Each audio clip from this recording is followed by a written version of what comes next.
Bagi anak-anak yang ada di rumah, apa kabar kalian? Tentunya akan sehat-sehat selalu ya.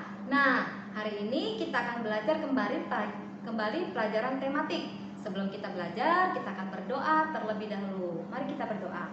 Tuhan Yesus, terima kasih atas pagi yang indah, pagi yang baru yang harus kami lakukan kembali aktivitas kami Tuhan. Dan di saat ini kami akan belajar kembali bersama guru kami. Ajarilah kami Tuhan Yesus, supaya pelajaran di hari ini dapat kami mendengarkan dengan baik, kami dapat mengerti pelajaran hari ini. Terpujilah nama-Mu Bapa, di dalam nama Tuhan Yesus, haleluya, amin. Nah, hari ini kita sudah masuk di buku yang baru. Oke, gak terasa ya, buku kita yang baru sudah pakai buku tema 2. Tema 2 itu sudah buku yang baru. Tapi sebelum masuk tema 2, kita harus ingat-ingat kembali pelajaran-pelajaran kita di tema 1. Itu tidak boleh ditinggalkan, dilupakan ya. Oke, kita akan masuk buku tema 2. Kita akan belajar, lihat judulnya, selalu berhemat energi. Artinya yang akan kita bahas dalam satu tema ini, di tema 2 ini adalah tentang cara berhemat ya. Menghemat energi selalu, artinya di setiap kondisi kita harus melakukan penghematan terhadap energi. Energi itu apa sih? Nah, kita akan buka. Buka halaman 3, sumber energi. Sebelum kita masuk ke sumber energi, misalnya energi itu apa ya? Apa itu energi? Energi adalah kemampuan untuk melakukan kerja dan usaha. Jadi kemampuan kita, kecakapan kita, kemampuan kita untuk melakukan usaha atau pekerjaan ya. Kalau kita punya kemampuan, artinya kita bisa melakukan kegiatan tersebut. Itu namanya energi. Energi contoh di dalam kehidupan kita. Kita sebagai manusia beraktivitas mengeluarkan energi. Nah, dengan cara apa kita mempunyai energi itu? Dengan cara kita harus makan. Tujuan makan adalah supaya kita mempunyai energi. Energi dengan makanan yang kita konsumsi, yang kita makan setiap hari, kita mempunyai tenaga. Tenaga itu tubuh kita sehat, kuat, dan kita bisa melakukan aktivitas ya. Itu energi. Contoh untuk tubuh. Kalau untuk kehidupan sehari-hari yang lain, contoh banyak energi yang terjadi ya. Kita akan masuk ke sumber energinya. Sumber energi artinya energi itu ada sumbernya. Contohnya kita memiliki energi dengan cara makan. Kegiatan mengolah makanan itu diserap oleh tubuh kita. Makanan dan minuman diserap oleh tubuh kita, dikonsumsi di perut kita, di organ pencernaan kita. Nah, itu nantinya akan menghasilkan energi apa? Energi kimia. Artinya ada proses pengolahannya ya, namanya energi kimia ya. Nah, macam-macam energi. Energi itu dilihat di sini ya, di halaman 3, lihat sumber energi ya. Nah, ada literasi di sana. Tiko merasakan panas sinar matahari. Nah, kalau sinar matahari itu menghasilkan energi apa? Energi panas. Selain energi panas, energi apa lagi dari sinar matahari? Energi cahaya, karena dia mengeluarkan cahaya yang terang sehingga menerangi bumi, dan juga dia mengeluarkan panas ya. Nah, ada 2. Sekarang sumber-sumber energi kita masuk di literasinya. Lihat halaman 3. Segala aktivitas yang dilakukan oleh makhluk hidup dan benda tak hidup, misalnya mobil dan juga pabrik, itu pasti membutuhkan energi. Kenapa? Mobil itu kan bukannya makhluk hidup, Miss. Itu kan benda mati, tapi kok harus perlu energi? Kenapa? Kalau tidak dia dikasih supply untuk, ibarat kata kalau kita konsumsi makanan, nah mobil itu juga harus dikasih sumber energi juga sehingga dia dapat bergerak. Apa sumber energi? Yaitu minyak atau bensin, bahan bakar minyak yang diperlukan ya. Itu contohnya kenapa energi itu juga diperlukan oleh selain makhluk hidup. Jadi benda yang tidak bernyawa itu juga perlu energi ya untuk menggerakkan mesinnya yang digunakan. Juga mesin pabrik kan, kalau nggak ada energi listrik bagaimana pabrik itu mau bisa berjalan melakukan produksinya kan? Jadi dia perlu energi listrik. Nah, contohnya ada handphone kalian. Handphone kalian bagaimana bisa bunyi? Bagaimana bisa hidup handphone kalian kalau kalian nggak cas? Cas itu kan harus ke listrik. Nah, dari listrik ada kabel colokannya dan masuklah ke handphone kalian. Itu dicas entah 1 jam atau hampir 2 jam. Kalau sudah penuh baterainya, nah baterai itu tujuan untuk menyimpan energi listrik tersebut sehingga ketika HP kalian terisi penuh bisa menyala ya, bisa hidup. Nah, itu salah satu contoh. Itu benda mati seperti mobil tadi ya. Jadi bukan berarti mobil itu harus punya makanannya, manusia yang harus makan. Tapi kalau benda mati itu memerlukan energi untuk dia memproduksi mesinnya ya.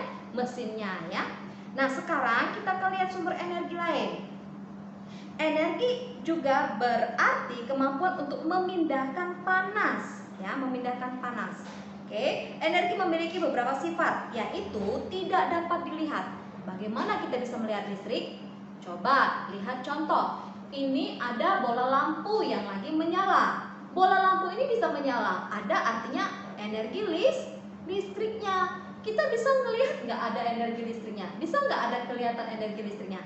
Kita tidak bisa melihat energi listriknya tersebut, tapi kita bisa melihatnya karena ada sumbernya yang sudah kita lihat apa hasilnya, yaitu cahaya ya, cahaya dari bola lampu tersebut. Terus tidak dapat diciptakan ya, tidak dapat diciptakan dan tidak dapat dimusnahkan. Itu berdasarkan sifatnya. Oke. Lalu dari segi bentuknya, sekarang tadi sifat, ingat ya, dari sifatnya ada kriterianya, ada 3. Nah, sekarang dari segi bentuknya, bentuk energi, misalnya energi panas. Contoh energi panas apa? Sinar matahari pasti menghasilkan panas toh? Ya. Nah, terus energi magnet. Energi magnet itu apa? Pernah lihat magnet? Magnet itu yang besi magnet yang ada di tempelan kulkas kalian. Kalau kalian punya tempelan-tempelan dan ada gambar-gambar lucu biasanya ya. Nah, itu magnet namanya. Terus energi bunyi. Energi bunyi itu apa? Energi yang menghasilkan bunyi. Contohnya apa tuh energi bunyi? Gitar listrik ya. Walaupun dia dicolok tapi dia menghasilkan bunyi ya. Terus apalagi? Contoh-contohnya energi gerak.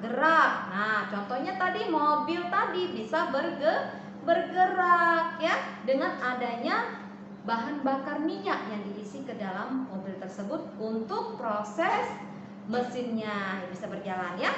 Terus energi potensial, energi listrik ya. Kalau kita tidak punya listrik, masuk listrik ke rumah kita tidak bisa mencuci baju pakai mesin cuci, kita tidak bisa menonton, kita tidak bisa mendapatkan cahaya dari bola lampu dan lain sebagainya ya.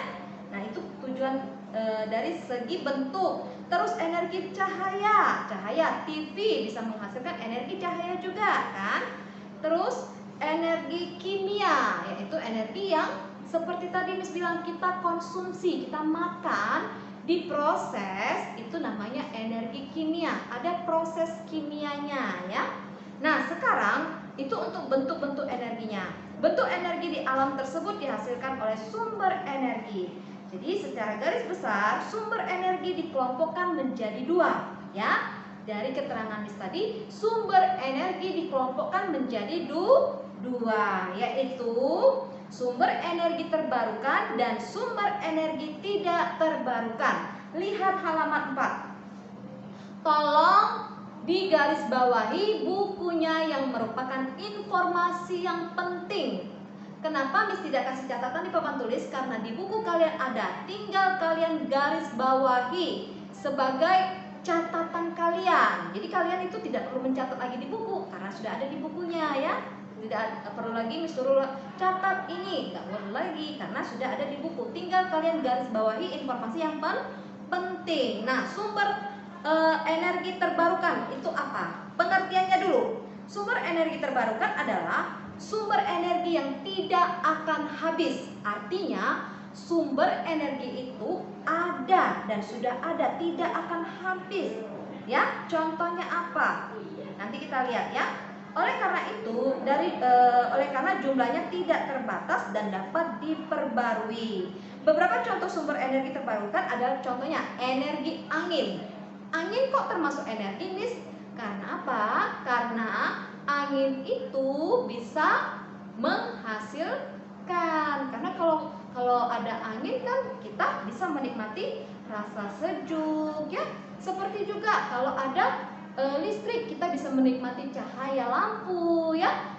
Contoh lagi energi air. Kenapa energi air itu ada? Karena dengan air kita bisa menikmati air itu untuk kebutuhan kehidupan kita sehari-hari, bisa untuk mandi, bisa untuk minum, bisa untuk cuci baju, cuci piring dan lain sebagainya ya. Terus energi apa lagi yang merupakan contoh energi terbarukan? Energi matahari. Nah, energi matahari kenapa energi terbarukan? Karena kita bisa menikmati secara langsung energi tersebut. Kalau kita pagi-pagi berjemur, pagi pandemi seperti ini kan, kita diwajibkan menjaga kesehatan kita, berjemur. Vitamin apa yang terkandung dalam energi matahari? Ya, vitamin D untuk tulang kita supaya kita sehat, tulang kita tidak lemas, loyo, letih, lesu, lunglai ya. Itu energi matahari contohnya ya. Terus juga energi matahari juga menghasilkan energi panas, energi juga cahaya ya. Tuh, bisa kita manfaatkan untuk kehidupan sehari-hari. Jadi artinya sumber energi terbarukan itu ada diciptakan oleh Tuhan. Contoh air, contoh juga apalagi matahari, angin ya. Nah itu contoh-contoh. Panas bumi ya, panas bumi itu ada di dalam tanah ya, apa namanya, dia diolah dengan cara pengeboran atau pertambangan ya. Panas bumi artinya panas yang ada di perut bumi ya, bukan panas bumi itu hawa cuaca saat ini, bukan. Artinya panas bumi itu energi yang ada terkandung. Contohnya apa? Waktu gempa bumi, gunung meletus ya. Gunung meletus itu artinya mengeluarkan apa? Hembusan yang panas. Nah, itulah panas bumi yang keluar dalam bentuk apa? Larva. Larva itu artinya apa namanya? Lelehan, seperti lelehan api ya. Dia sudah meleleh dan juga itu namanya panas. Saking ada panas bumi, kandungan panas bumi, dia meletus ya. Meletusnya gunung berapi. Itu contoh kandungan panas bumi ya. Nah, itu contoh-contoh sumber energi terbarukan. Jadi sekali lagi, sumber energi terbarukan adalah sumber energi yang tidak akan habis. Artinya, Tuhan sudah menciptakannya. Ada matahari, air, angin, panas bumi. Siapa yang menciptakan? Tuhan. Dan tidak akan habis, tanpa diolah pun, tanpa kita ciptakan sendiri, itu sudah ada ya. Itu contoh energi terbarukan. Oke ya. Nah, terus yang kedua tadi energi terbarukan. Yang kedua energi tidak terbarukan. Jadi ada kata tidaknya. Artinya apa? Artinya sumber energi yang jumlahnya terbatas. Ingat, jumlahnya, hitungannya terbatas ya. Dan suatu saat akan habis. Jadi kalau sudah hitungannya terbatas, kapasitasnya terbatas, tidak kita jaga, tidak kita pelihara, itu akan habis ya.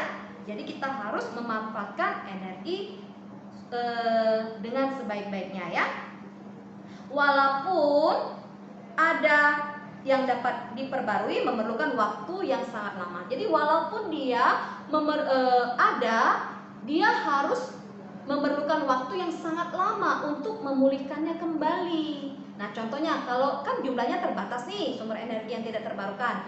Jadi untuk memulihkannya kembali, untuk mengadakannya kembali, dia memerlukan waktu yang panjang, yang lama untuk proses pemulihannya ya, untuk mengadakannya supaya energi ini bisa ada lagi gitu, supaya energi ini bisa bertambah lagi, memerlukan jangka waktu yang sangat lama hingga juta tahun ya.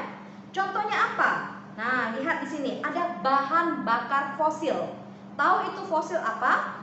Nah, fosil itu adalah contohnya tulang-tulang hewan, jasad renik, bisa juga ya tumbuh-tumbuhan, akar-akar pohon yang sudah lama sekali tertanamlah di dalam tanah. Tanah kita juga berlapis-lapis ya, jasad renik yang sudah lama, puluhan tahun yang atau jutaan tahun yang lalu ya, itu yang menjadi sumber bahan bakar fosil ya. Contohnya apa? Lihat, pertambangan di Palembang ini banyak, ada tambang batu bara. Batu bara itu juga, jadi artinya batu bara itu kita menambang itu bukan menambang apa ya? Menambang itu artinya kita menggali di bawah tanah. Kita temukan di bawah tanah ya. Ya, artinya ada batu bara, minyak bumi. Itu minyak bumi hasilnya dari pertambangan. Terus gas alam. Coba perhatikan di dapur kalian. Kalian punya kompor, tapi kalau nggak punya gas bisa nggak hidup? Nggak bisa. Jadi gas itu sangat perlu untuk saat ini. Ada juga memang di kampung-kampung masih pakai bahan bakar apa dia? Kayu-kayu untuk memasak. Tapi karena kita sudah di kota, biasanya kita memakai gas. Nah, gas itu diolah atau didapatkan dengan cara pengeboran. Pengeboran atau pertambangan, mengolah atau mencarinya itu di bawah tanah, jauh di kedalaman tanah yang paling dalam, sampai dapatlah dia batu bara, minyak bumi, dan gas alam ya. Sumber energi ini berasal dari fosil. Nah, tuh lihat pengertian dari fosil, yaitu sisa-sisa makhluk hidup yang tertanam di dalam bumi. Di dalam bumi artinya di dalam tanah ya, selama jutaan tahun. Jutaan loh nak, bukan sehari dua hari, tapi jutaan ya. Jadi prosesnya lama. Jadi itu makanya tadi dia memerlukan waktu yang lama untuk mengembalikannya lagi. Kalau sudah habis, ini kan jumlahnya sedikit nih. Nah, kalau dia sudah habis, kita pakai. Nah, kalau sudah habis, bagaimana lagi untuk mencarinya? Dia memerlukan jutaan tahun katanya kan, untuk mengembalikan lagi supaya ada ya. Terus yang kedua, nah itu bahan bakar nuklir ya. Nuklir itu untuk ngebom gitu ya, kalau untuk perang-perang ya, untuk misalnya uranium. Nah, terus juga ini harus kalian pelajari ya. Diingat, sumber energi ada dua, yaitu sumber energi terbarukan dan tidak terbarukan. Lihat penjelasannya, baca bukunya ya. Nah, oke, itu untuk IPA. Sekarang kita masuk ke bahasa Indonesia. Cermati teks berjudul sumber energi. Teks tersebut terdiri atas 3 paragraf. Pengertian paragraf diulang lagi di buku 1, tema 1 juga sudah ada ya. Paragraf adalah kumpulan beberapa kalimat yang saling berhubungan sehingga membentuk gagasan atau ide yang sama. Nah, jadi kalian garis bawahi apa yang merupakan pengertian, contoh-contoh itu kalian garis bawahi sendiri ya. Lalu di sini ada keterangan tentang bahasa Indonesia, kalian baca sendiri. Dan tugas kalian aku bisa. Tulislah informasi yang kamu peroleh dari tiap paragraf. Tulislah dalam bentuk tabel. Contohnya ya, paragraf 1.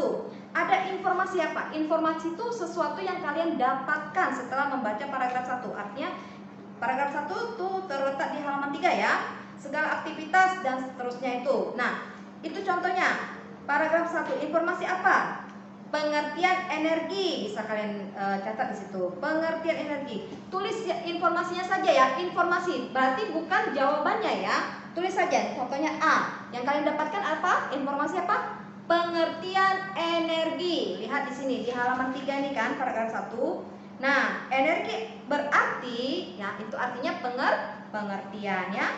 Pengertian energi. Terus energi memiliki sifat, yaitu terus yang kedua, 3 sifat energi ya. 3 sifat energi. Oke?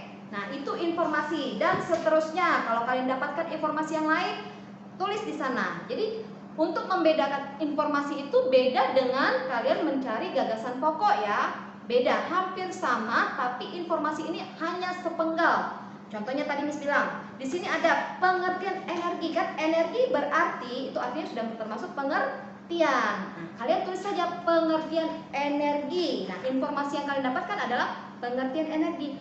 Bukan kalian tulis energi adalah gini-gini. Bukan ya. Informasinya saja. Jadi garis besarnya saja. Ya. Oke. Nah, itu contoh paragraf 1.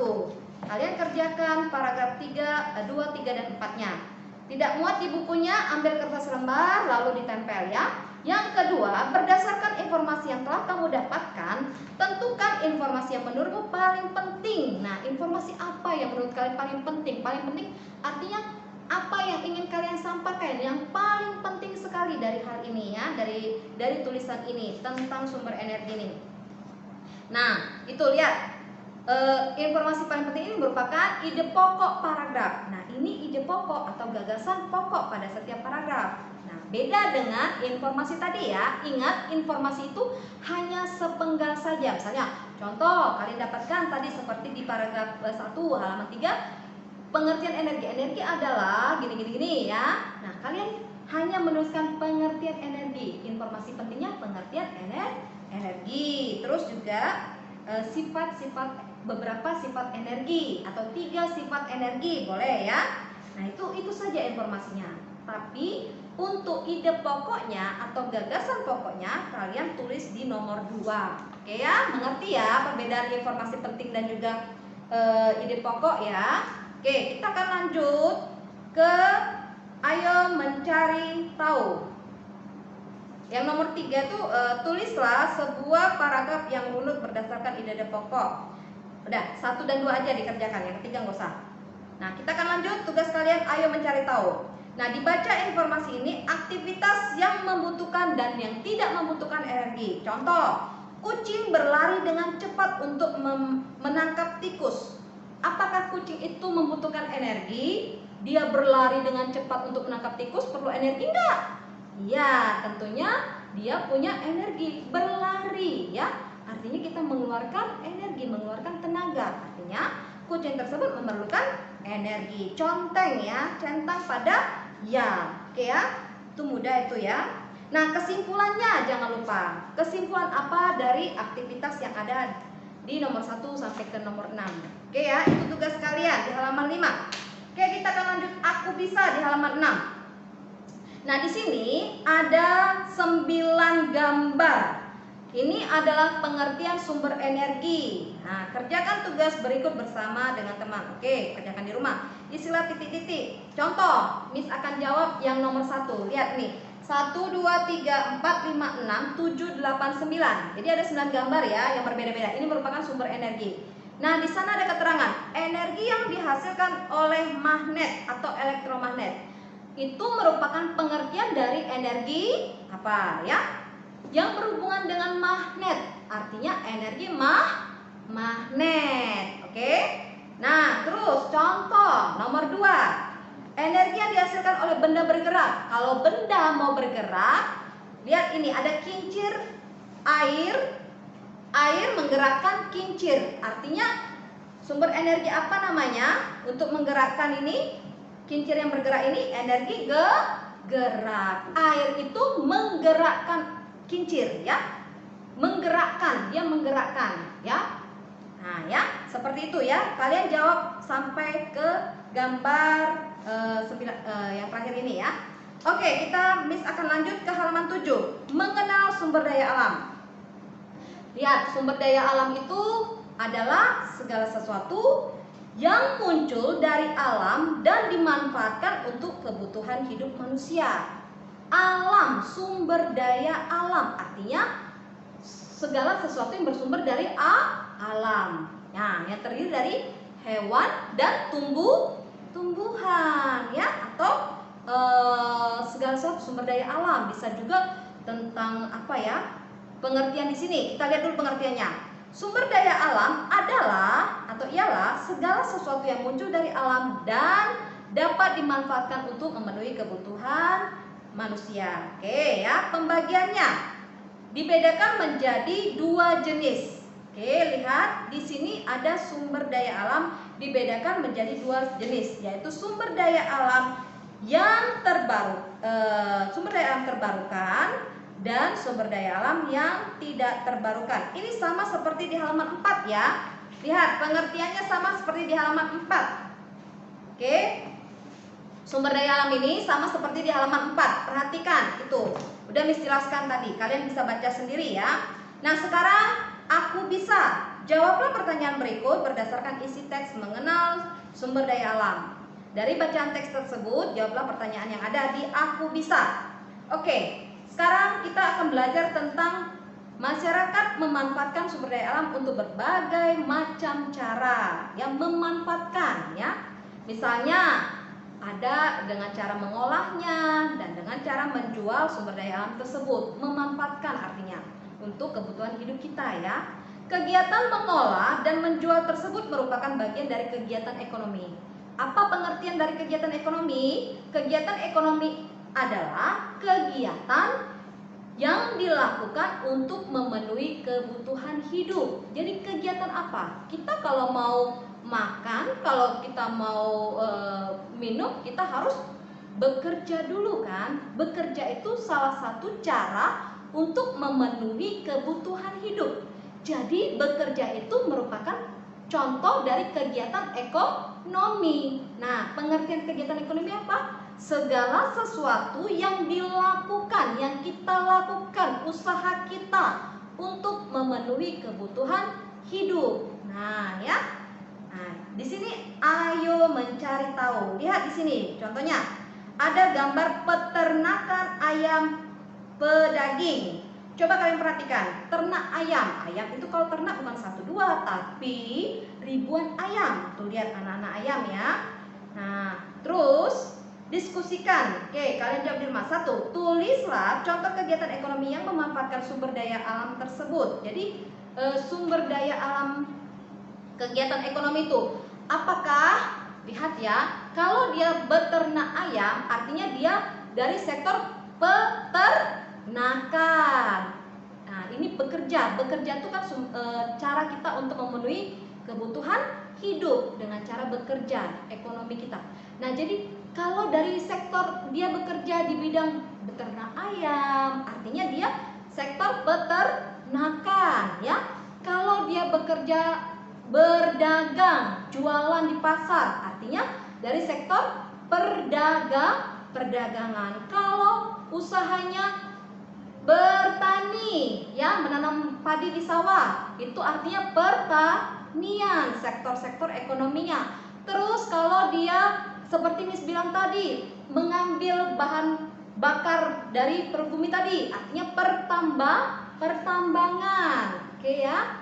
Terus kalau kita pariwisata ya, kehutanan. Oke, perikanan, beternak ikan ya. Nah, itu semua adalah sektor-sektor ekonominya. Nah, ini kalian jawab, tulislah contoh kegiatan yang memanfaatkan sumber daya alam tersebut. Jadi, sumber daya contoh ini merupakan kegiatan ekonomi apa? Beternak ayam ya. Oke, yang kedua, berdasarkan jawaban nomor 1, apakah kegiatan ekonomi tersebut memiliki dampak terhadap kelestarian sumber daya alam tersebut? Coba lihat sumber daya alamnya apa? Yaitu ayam, ya. Ayam, karena ayam itu adalah makhluk hidup yang berasal dari alam.